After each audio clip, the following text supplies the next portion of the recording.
इस वीडियो में मैं आपको जो दिखाने जा रहा हूं वो आपको काफी हैरान कर देगा, क्योंकि हमारे ही देश की एक यूनिवर्सिटी ऐसी भी है जहां आयुर्वेद के क्वेश्चन पेपर में स्त्री को, महिला को एक कामोत्तेजक वस्तु के रूप में पेश किया जाता है और छात्रों से यह कहा जाता है जो परीक्षा दे रहे हैं आयुर्वेदिक फाइनल ईयर की कि वो उस पर एक निबंध लिखें।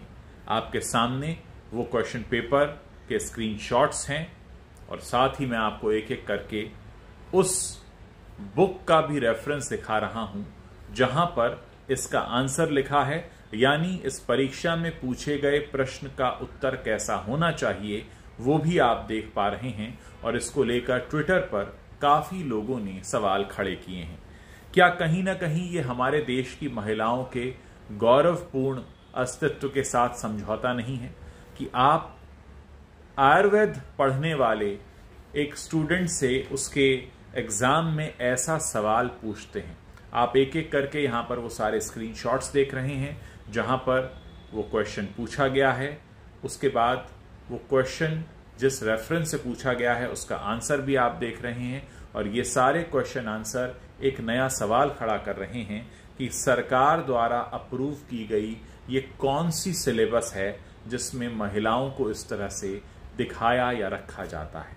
एक बड़ा सवाल है। मैं चाहता हूं आप लोग इस पर अपनी बात रखें, आप लोग इस पर अपनी राय जाहिर करें, क्योंकि अगर हमारे देश में ऐसा हो रहा है तो ये हमारे देश के लोगों का पहला कर्तव्य है कि वो इस पर अपनी राय जरूर रखें, क्योंकि महिलाएं आपके घरों में भी हैं, महिलाएं हमारे घरों में भी हैं। महिलाओं के बिना ये जीवन, दुनिया, संसार अधूरा है। और ऐसे में हमारे देश की आधी आबादी के बारे में अगर इस तरह से कहीं पढ़ाया लिखाया जा रहा है, कहीं किसी पुस्तक में ऐसा लिखा जा रहा है, तो उस पर सवाल उठने जरूरी हैं, बिना ये सोचे हुए कि इसका किस राजनीतिक पार्टी से लेना देना हो सकता है। आप अपनी सूझबूझ से उत्तर दें और बताएं कि आपको क्या लगता है, क्या ऐसे सवाल जवाब, क्या ऐसे परीक्षा, एग्जाम, टेक्स्ट बुक पर रोक नहीं लगनी चाहिए। मैं आप लोगों के कमेंट्स पढ़ने का इंतजार कर रहा हूं।